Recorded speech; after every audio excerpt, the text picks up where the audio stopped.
लेकिन अब की बार ऐसा समय मिला कि हमें मानव शरीर मिला और संत भी आ गया। हमारा उनका आमना सामना हुआ, हमें उनसे नाम मिला। नाम का मतलब हमारे घर का भेद मिला। पहले तो हम यही जानते थे कि हमारा यही घर है, लेकिन उन्होंने बताया कि तुम्हारा ये घर नहीं। अपने घर में जो कोई रहता है वो सदा सदा रहता है, और यहाँ कोई रह नहीं पाता। आए और चले गए, ये आवागमन इसे कहते हैं।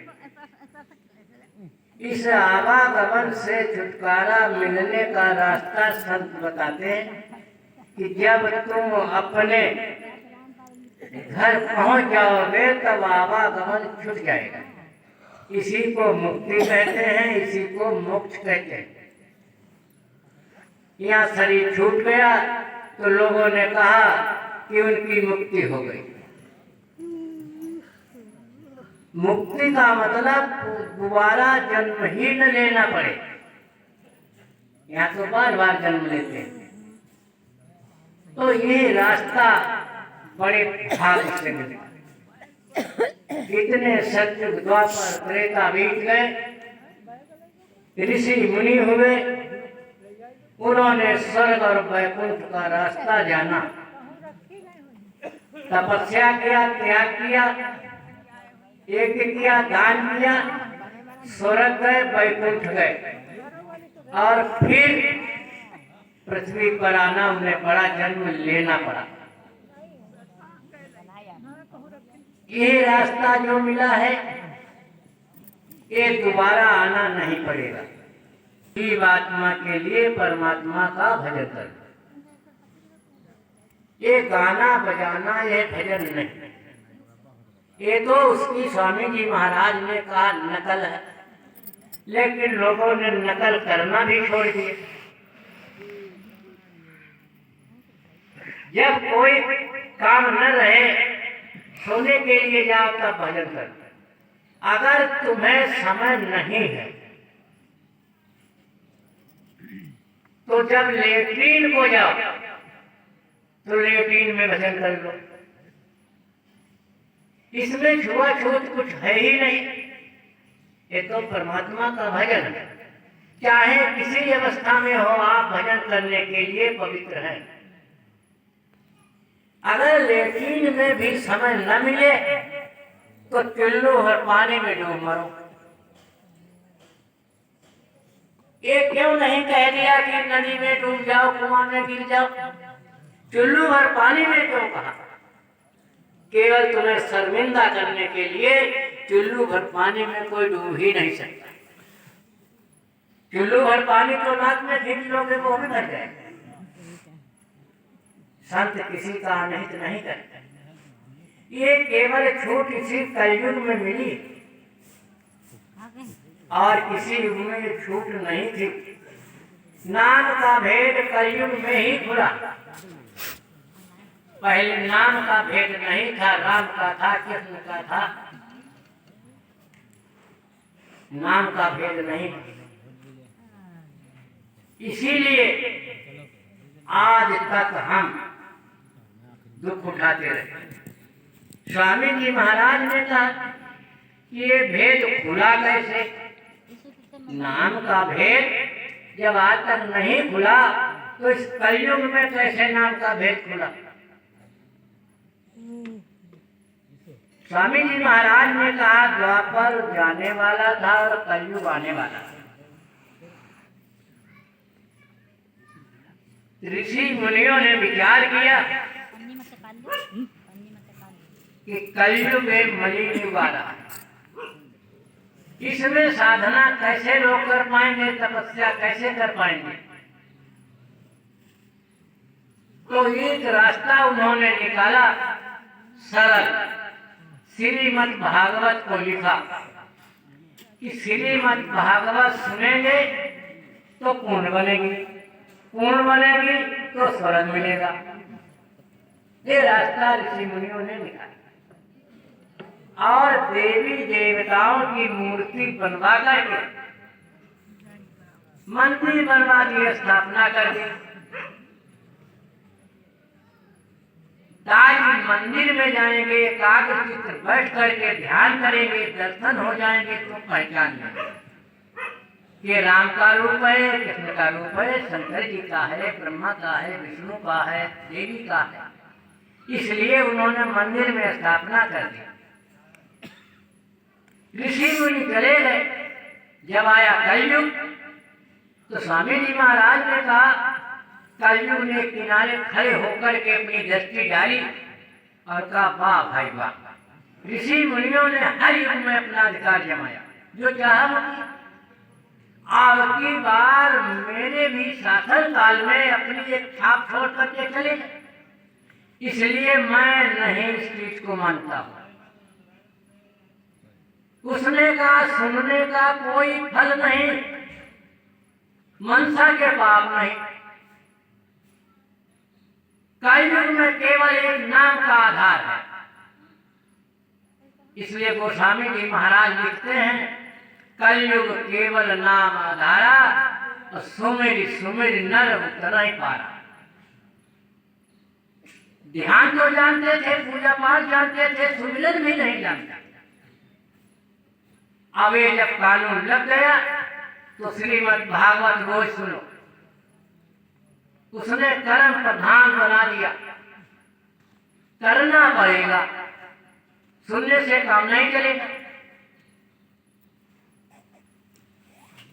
तो इसीलिए श्रीमद् भागवत सुनते सुनते बुढ़े हो गए और चले गए, लाभ कोई नहीं मिला। अब नाम कोई जानता नहीं था। राम को सब जानते थे, कृष्ण को सब जानते थे। यहाँ के जो गुप्त संत थे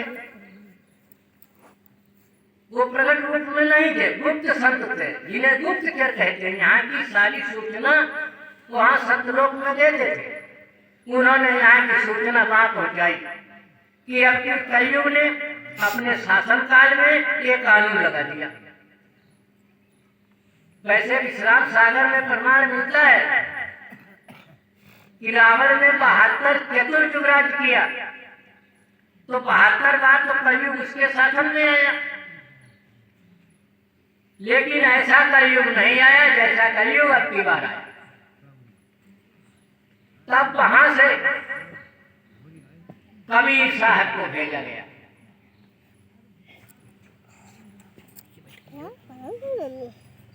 संत वचन में लिखा है, कबीर साहब सतपुरुष के 5वें पुत्र थे। 16 पुत्र बताए जाते हैं, 5वें पुत्र थे। फुल पावर लेकर के कबीर साहब आए। उस समय पर शासन मुसलमानों का था, इसलिए उन्होंने देखा कि मुसलमानों को कैसे सुधारा जाए, ये बात कैसे मानेंगे। इसलिए उन्होंने अपने रूप को धारण कर जुलाहे को मिल गए। जुलाहे घर पालन पोषण हुआ। उन्होंने जब देखा यहाँ 2 ही कानून है काल के, एक पुण्य का, एक पाप का। पाप करोगे नरक में जाना होगा, पुण्य करोगे तो स्वर्ग मिलेगा। छुटकारा पाने का यहाँ कोई रास्ता नहीं। हम भी आ रहे हैं तो पुण्य बनेगी तो हमें स्वर्ग भोगना पड़ेगा। इसलिए उन्होंने तीसरा कानून बना दिया। तीसरा कानून, वृक्ष कमो नहीं फलवत है, नदी नच में नीर, परमारथ के कारण संतन धरा शरीर। स्वामी जी महाराज ने कहा, ये परमारथ बना दिया। स्वामी जी महाराज ने कहा, देखो पाप करना मत, पुण्य तुम्हारी बनेगी नहीं, जो तुम कुछ दोगे उसका परमारथ बनेगा। परमारथी को इस लोक में रोक नहीं सकते। ये परमारथ तुम्हारे साथ जाएगा। जो नाम की कमाई करोगे ये भी तुम्हारे साथ जाएगी। जैसे ये श्वासा की कमाई, नाम दिया जाता है, श्वासा की कमाई है, इसमें जीभ नहीं चलती है और नहीं हिलते, अंदर अंदर श्वासा की कमाई है जन्मर विनाशी, इसकी कमाई जहां जाएगी ताश के साथ जाएगी।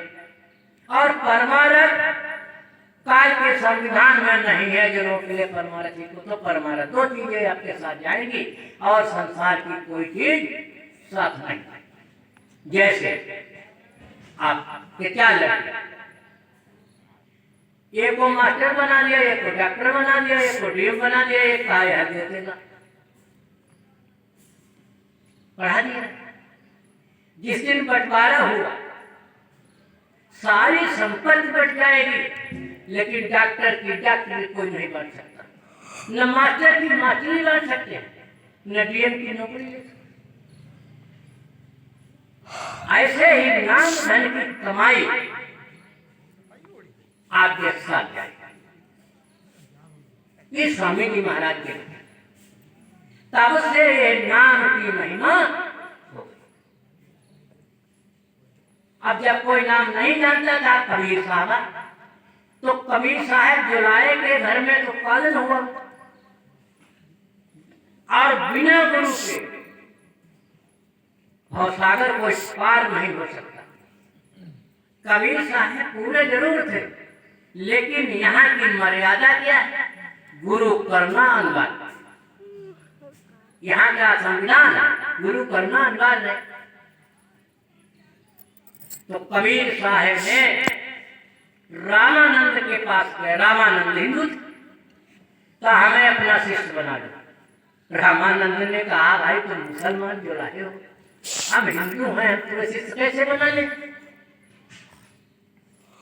तो उन्होंने कभी उन्होंने पता लगाया कि रामानंद गंगा नहाने किस समय पर जाते, तो महात्मा लोग 3 बजे से 4 बजे तक घर में भी स्नान करने लगते हैं पूजा पाठ करने के।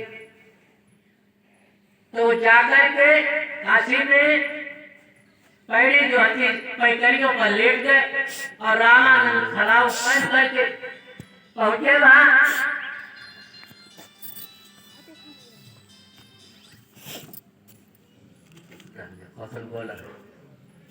मिला पहुंच गए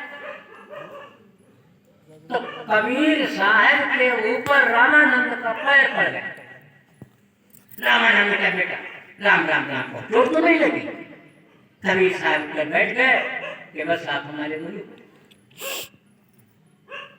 जब उन्होंने मुसलमानों को समझाया तो मुसलमानों ने कहा अरे तुम्हारे गुरु तो रामानंद है। अरे उन्हें इससे क्या, शरीर तो हमारा जुलाहे घर का। तो मुसलमानों ने भी माना।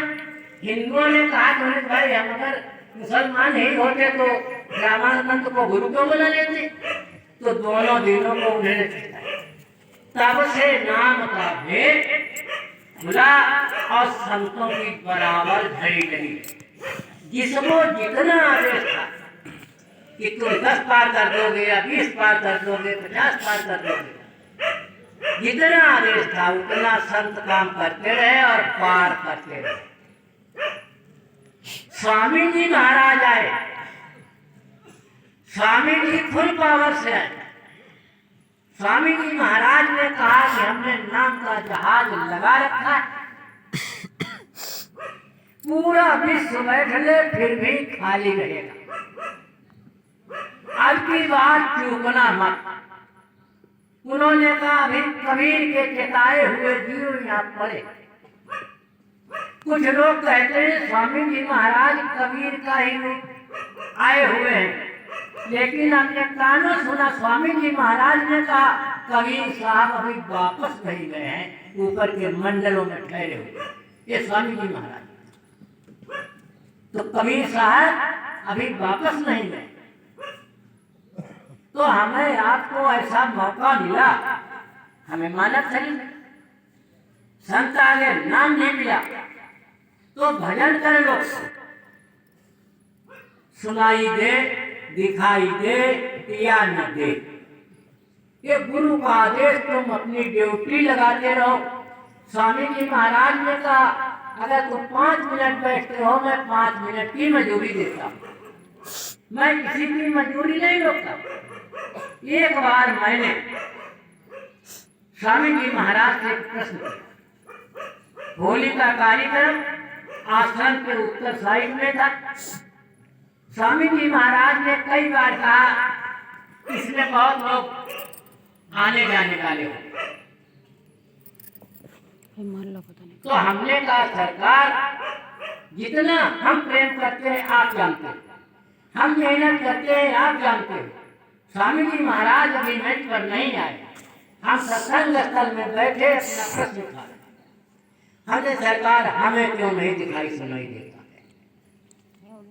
स्वामी जी महाराज आए और स्वामी जी महाराज ने सत्संग शुरू किया। 10-5 बातें कहने के बाद स्वामी जी महाराज कहने लगे, अरे बच्चे चिंता क्यों करता है।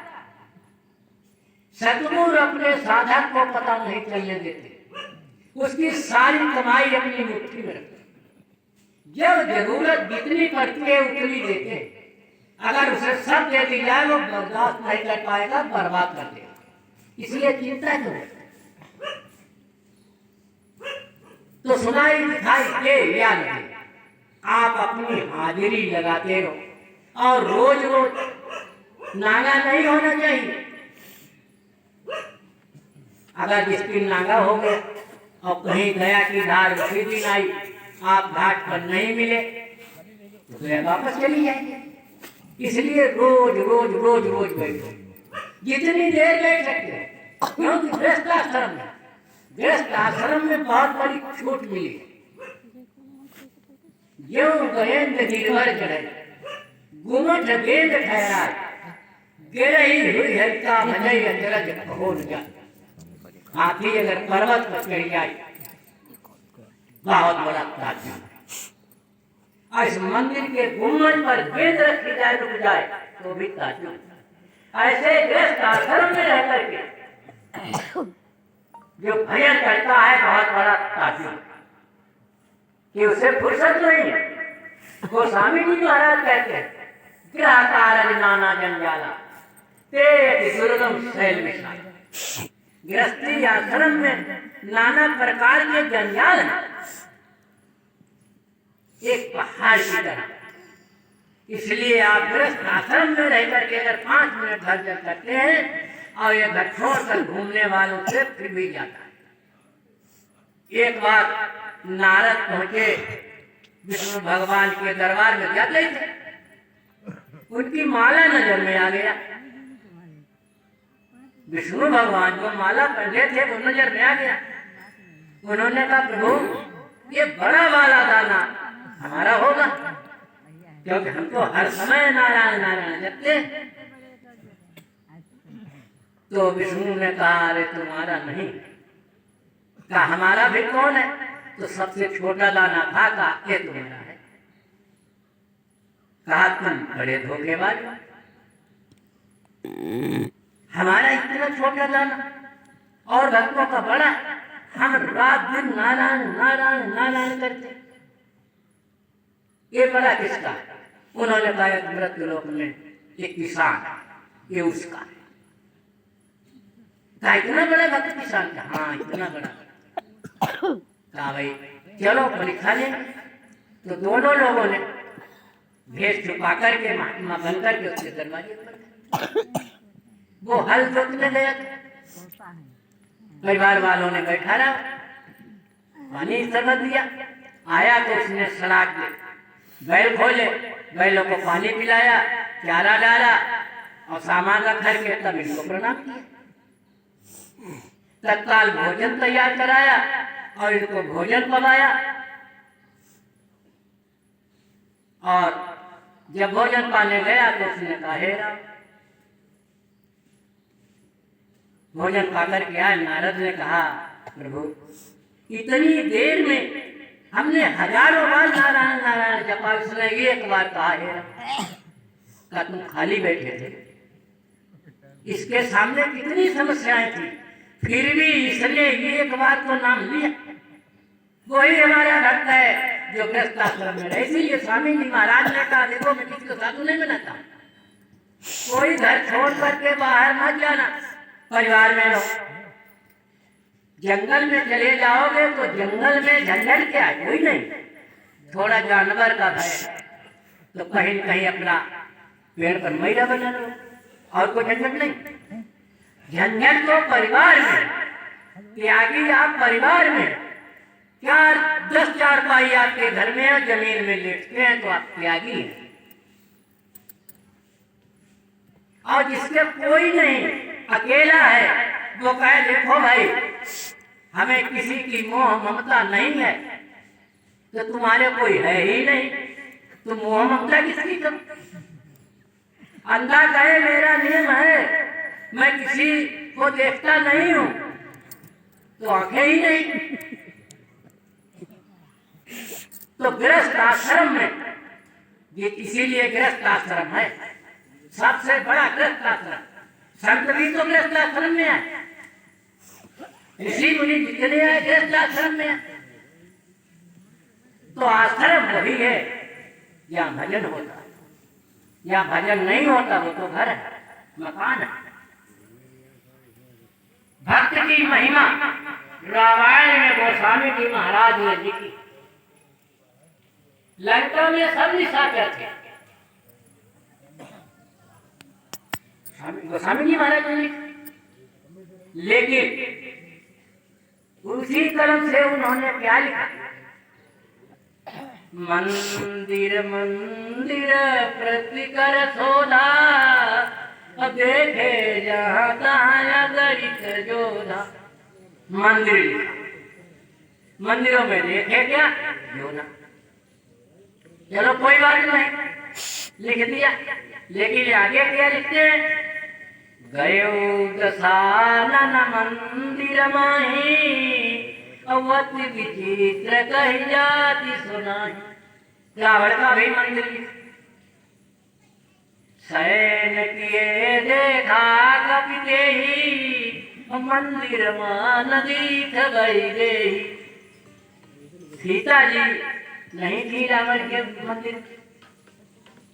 वहां से जब बाहर निकले तो क्या लिखते हैं कि भवन एक पुन देख सुहावा, हर मंदिर भिन्न बनावा। अब भवन लिखा, उनको उसको मंदिर लिखा, और बाहर निकले तो उन्होंने एक घर को मंदिर भवन लिख दिया। राम नाम अंकित ग्रह, शोभा वरन न जाए। गोस्वामी को वृंद तहाँ देख भी कबीराई। उस भवन पर राम राम लिखा, लेकिन उसे भवन लिखा, उसे मंदिर लिखा। क्यों लिखा? आप सब देखते हो कि हनुमान के हृदय में सीताराम मौजूद। तो जहाँ हनुमान गए उसे मंदिर लिखा।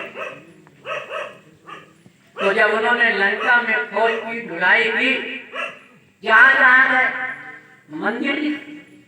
भक्त के कारण मंदिर लिखा, और विभीषण के वहां नहीं गए अंदर को, तो उसे भवन लिखा। ये भक्त की महिमा, कितना बड़ा महत्व। इसलिए भक्ति करने के लिए मानव शरीर मिला, और शरीर से भक्ति नहीं, और शरीर में किसी को अधिकार ही नहीं। 5 तत्व पूरे मानव शरीर में, मानव शरीर में ही निज घर जाने का रास्ता